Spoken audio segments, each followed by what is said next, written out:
For decades, the world economy has become increasingly interconnected.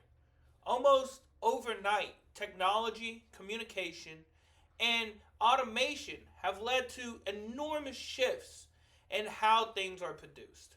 While trade agreements like the North American Free Trade Agreement, NAFTA, the Association of Southeast Asian Nations, ASEAN, and the South Asian Association for Regional Cooperation, SARC, have contributed to job loss. It has revealed a deeper truth that each economy must equip their citizens and structure their economies to compete in the global markets. Today's youth have overwhelming competition in the job market, unlike any generation before. Have you been shopping recently? Driven a car? Or had dinner at your favorite restaurant? Odds are, everyday life largely contributes to the global economy. Since 1967, intercontinental economic treaties such as the Association of Southeast Asian Nations, SARC, and NAFTA have made investments in over 20 different countries, lifting millions out of poverty.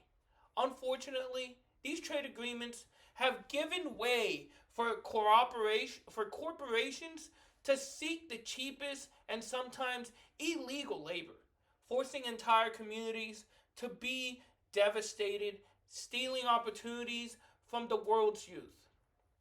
According to the United States International Trade Commission, the country has lost 55% of its manufacturing capacity and more than 4.5 million jobs since the inception of these treaties.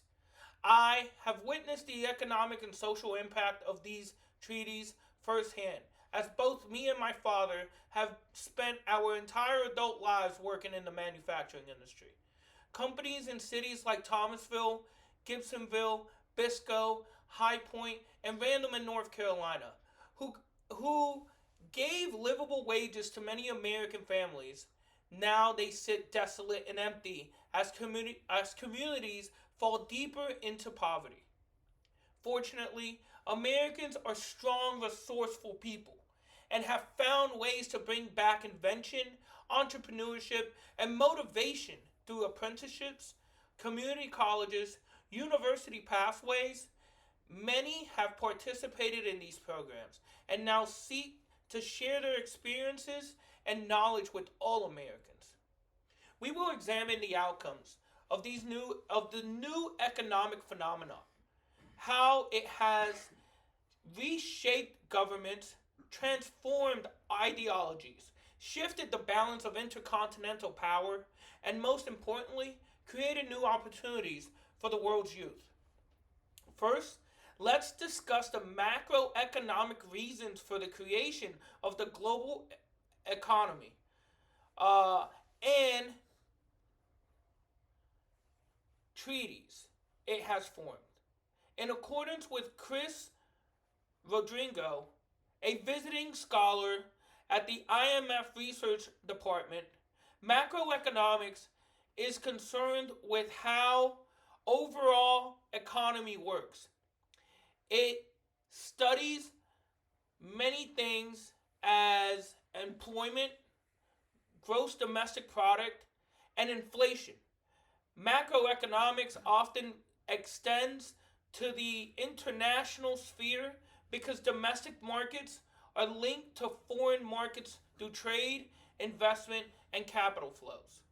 Pursuant to William Klein, economist at the Peterson Institute for International Economics and writer of Trade and Income Distribution, the United States, in an effort to promote technical, scientific, economic partners, began siphoning scientific patents and manufacturing products into the region of Southeast Asia. 9 countries, including Indonesia, Malaysia, the Philippines, Brunei, Cambodia, Laos, Thailand, Singapore, and Vietnam, would go on to join this economic coalition, naming it the Association of Southeast Asian Nations. Dr. Bamitra Chakma, author of South Asian Regionalism, The Limits of Cooperation, explains the formation of Southeast Asian Association for Regional Cooperation, also known as SARC. Dr. Chakma states, this economic coalition was formed to promote self-reliance and diplomatic relations to integrate these developing nations into the global economy. Due to big ideological differences, the economic coalition has accomplished very little, with member states such as India, Pakistan, Bangladesh, Nepal, Sri Lanka, Bhutan, Maldives, and Maldives. But China, a strong economic powerhouse, seeks to join SARC and unite these nations under an economic growth and prosperity.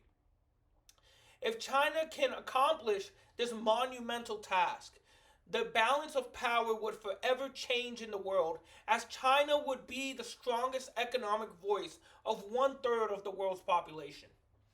According to Robert E. Scott, PhD economist, director of trade and manufacturing research at the Economic Policy Institute in Washington, D.C., states, in 1994, the United States adopted the most monumental deal in history. The treaty created the world's largest free trade organization, linking 450 million people and $17 trillion worth of goods. According to the Office of the United States Trade Representative, in 2016, President Trump made NAFTA a huge part of his campaign to the White House. In his first administration, NAFTA was replaced with the United States-Mexico-Canada Agreement, USMCA, to support reciprocal trade and reduce enormous trade deficits.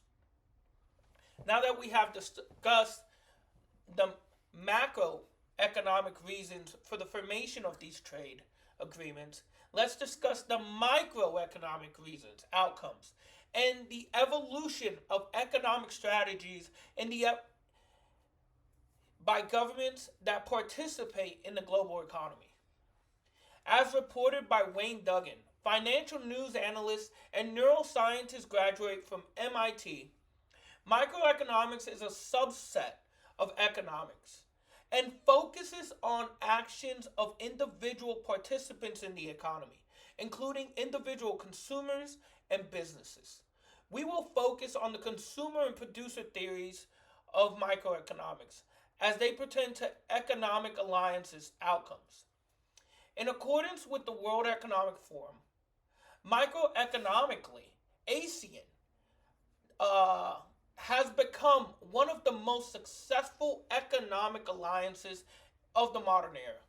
Its formation sparked the creation of over 71 million micro, small, and medium enterprises referred to as MSMEs.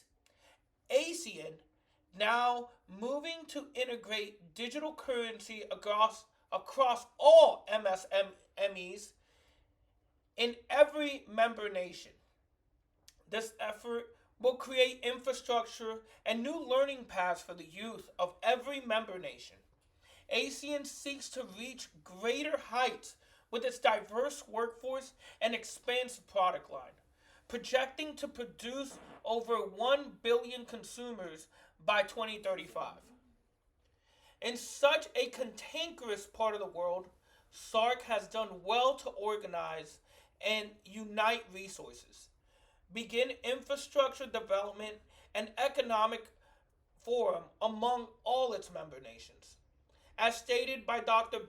Bumitra, a vibrant SARC could build a sense of regional cultural community, yet politics of difference have continued to disrupt this pace. In light of continued struggles with SARC, China has decided to add all its member nations to its Belt and Road Initiative, bringing infrastructure, technology, education, and financial literacy. China's efforts emphasize loyalty to the CCP, the Chinese Communist Party, and aimed to change the hearts and minds of billions of people in the region. In 1994, as NAFTA took full effect in North America, millions of lives were drastically shifted. According to the Center of Economic Policy and Research in Washington, D.C., NAFTA has created over 2 million jobs in Mexico since its inception, including jobs in manufacturing, agriculture, engineering, and logistics. In Canada, logistics and information technology fields flourished as cheap goods were flooded into the United States. Unfortunately, the United States saw a huge economic downturn following this trade agreement. According to the American Association of Community Colleges in Washington, D.C. in 2024, $65 million was diverted to community college to reform its manufacturing education. In 2025, the Department of Labor began a new initiative by funding a program called Smart USA with a $750 million budget to introduce micro nanotechnology to college and universities across the nation. These grants are set to create new opportunities for the youth in the United States without disrupting Mexico and Canada's economies. In all, the new global economic stance has changed humanity forever. Whether new technology brings entire global regions out of poverty or an inevitable global shift of power is to take place, citizens from every country have the opportunity to learn each other's culture, share technological perspectives, and give the generations of tomorrow a chance at peace and prosperity. Thank you.